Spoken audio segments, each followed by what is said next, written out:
bonus, I get to raid Beth's closet. Your sister-in-law has the best shoes.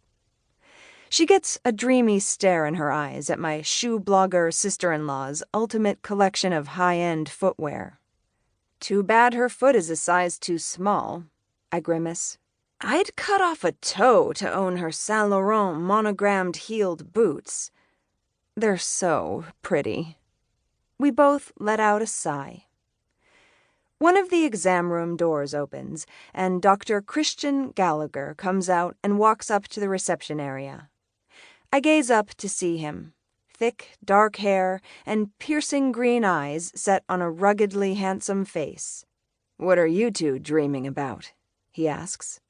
"Meadow wants a baby," Angela declares. "No, I don't," I argue, and sidestep the conversation, waving a hand in dismissal. "Well, I do, someday, but we were just talking about Yves Saint Laurent boots we're coveting."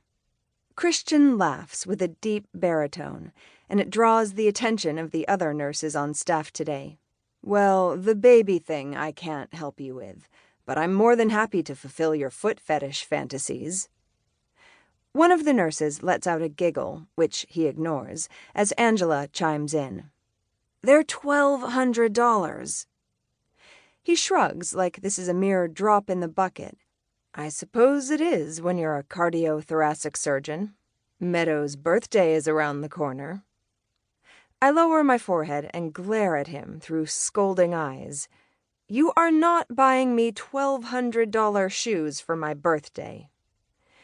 Angela lets out the same dreamy sigh she had before, but this time she's looking up at Christian. I wish I had a best friend like you. He winks, and her cheeks redden as I go back to my paperwork. The exam room door opens again, and a patient exits. All set, Mr. Thompson? Christian asks, leaning his elbow on the counter.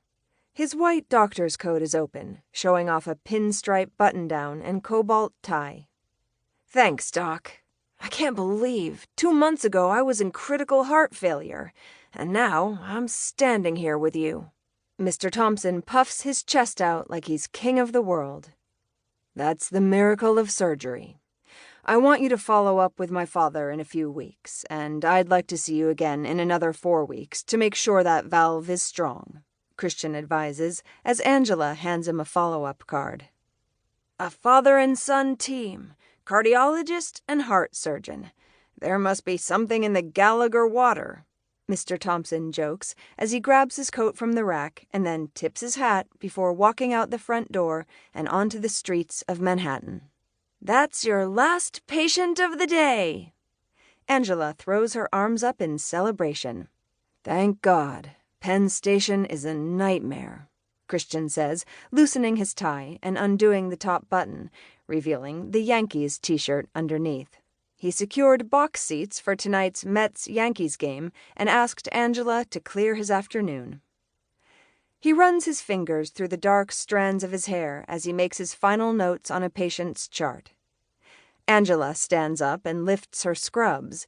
It looks like she's going to flash him when, really, she's proudly displaying her own Yankees t-shirt she bedazzled with pink rhinestones. I came prepared in case your +1 cancels. He shakes his head and grins, his eyes still focused on what he's writing. If I'm going to take anyone, it'll be Meadow. Me? I ask incredulously. Her? Angela mimics my tone. She hates baseball.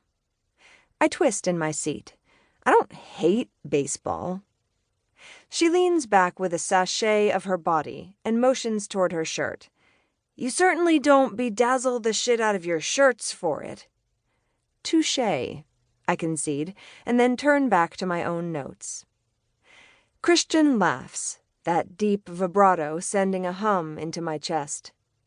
He hands Angela the folder to file away and then turns to me. Ticket's yours if you want it. I look up to see him staring at me with mischievously grinning eyes. I thought your dad was going? I ask. Christian and I have been friends too long for me to know there is no way his father, Dr. Thomas Gallagher, would pass up a chance.